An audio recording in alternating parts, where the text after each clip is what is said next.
یہ ہے پاکستان کی تاریخ پر مبنی ہماری خصوصی سیریز۔ اس کے 2 حصے پہلے آپ سن چکے ہیں۔ پہلے حصے میں ہم نے 1973 کے آئین سے شروع کرتے ہوئے 1988 تک کا سفر دکھایا تھا۔ دوسرے حصے میں 1988 سے 1999 تک کے سیاسی اتار چڑھاؤ، جمہوریات، تجربات اور چیلنجز آپ کے سامنے رکھے، اور اب ہم کہانی کے تیسرے حصے میں داخل ہو رہے ہیں۔ 1999 کے بعد پاکستان کا سفر، ایک ایسا سفر جو مارشل لاء سے شروع ہوا اور عالمی جنگ کے سائے میں آگے بڑھتا رہا۔ یہ وہ سال تھے جنہوں نے پاکستان کو بدل کر رکھ دیا۔ کہیں سیاست الٹی، کہیں دہشت گردی بڑھی، مگر اسی دوران کچھ ترقی کے بیج بھی بوئے گئے۔ آئیے دیکھتے ہیں یہ 5 سالہ پاکستان کے لیے کیسے گزرے۔ اکتوبر 1999 میں جنرل پرویز مشرف نے نواز شریف حکومت ختم کر کے مارشل لاء لگا دیا۔ پاکستان میں ایک بار پھر فوجی حکمرانی شروع ہوئی۔ دنیا بھر نے جمہوریت پر سوال اٹھائے اور پاکستان پر پابندیاں لگی۔ مشرف نے احتساب کے نام پر سیاستدانوں پر مقدمے بنائے، معیشت کو سہارا دینے کے لیے نئی اصلاحات شروع کی۔ موبائل فون اور ٹیلی کمیونیکیشن تیزی سے پھیلنے لگے۔ 2003 معیشت میں بہتری،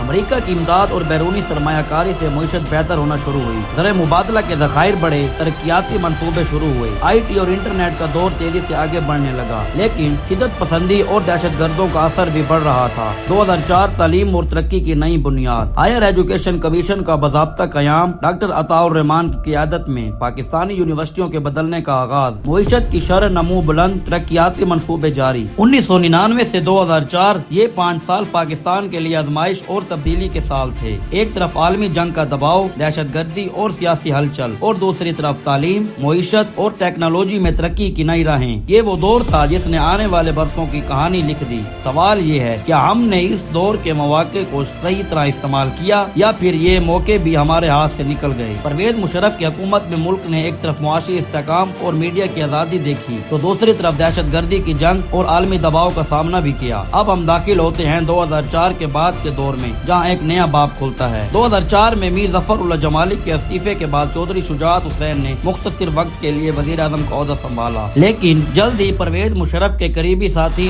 اور اس وقت کے وزیر خزانہ شوکت عزیز ملک کے وزیر اعظم بنے۔ شوکت عزیز نے معیشت پر فوکس کیا۔ اس دور میں پاکستان کی جی ڈی پی گروتھ 6 سے 7% تک پہنچی، سرمایہ کاری بڑھی، اسٹاک مارکیٹ نے ترقی کی، اور بڑے شہروں میں انفراسٹرکچر کے منصوبے تیزی سے شروع ہوئے۔ یہ وہ وقت تھا جب اسلام آباد میں نیا بینکنگ سیکٹر ابھر رہا تھا۔ موبائل فون کمپنیوں نے مارکیٹ میں انقلاب برپا کیا اور آئی ٹی انڈسٹری کو بڑھنے کا موقع ملا۔ اکتوبر 2005 میں پاکستان ایک بہت بڑے امتحان سے گزرا۔ شمالی علاقہ جات اور آزاد کشمیر میں خوفناک زلزلہ آیا، جس میں ہزاروں جانیں ضائع ہوئیں۔ یہ ایک قومی سانحہ تھا، مگر ساتھ ہی ایک موقع بھی، جب پوری قوم، فوج، رضاکار اور عالمی برادری یکجا ہو کر متاثرین کی مدد کے لیے آگے بڑھے۔ یہ وہ لمحہ تھا جب پاکستان نے دنیا کو دکھایا کہ مشکلات کے باوجود ہمارا حوصلہ زندہ ہے۔ 2006 میں سیاست کا درجہ حرارت بڑھنے لگا۔ اپوزیشن جماعتوں نے پرویز مشرف کے خلاف اتحاد بنانا شروع کیا۔ میثاق جمہوریت نواز شریف اور بے نظیر بھٹو کے درمیان طے پایا۔ یہ ایک بڑا معاہدہ تھا، اس نے مستقبل میں جمہوریت کی واپسی کی راہ ہموار کی۔ 2007 پاکستان کی تاریخ کا ایک ہنگامہ خیز سال تھا۔ چیف جسٹس افتخار چودھری کی برطرفی نے ملک میں وکلا تحریک کو جنم دیا۔ اسی دوران اسلام آباد میں لال مسجد کا واقعہ پیش آیا۔ لال مسجد جو ایک عبادت گاہ تھی، چند دنوں میں میدان جنگ میں بدل گئی۔ گولیوں اور دھوئیں میں مائیں اپنے بچوں کو پکار رہی تھیں۔ یہ آپریشن درجنوں جانیں لے گیا اور پاکستان کے دل پر ایک گہرا زخم چھوڑ گیا۔ یہ واقعہ آج بھی سوال چھوڑتا ہے، کیا طاقت کا استعمال ناگزیر تھا یا امن کا راستہ اختیار کیا جا سکتا تھا؟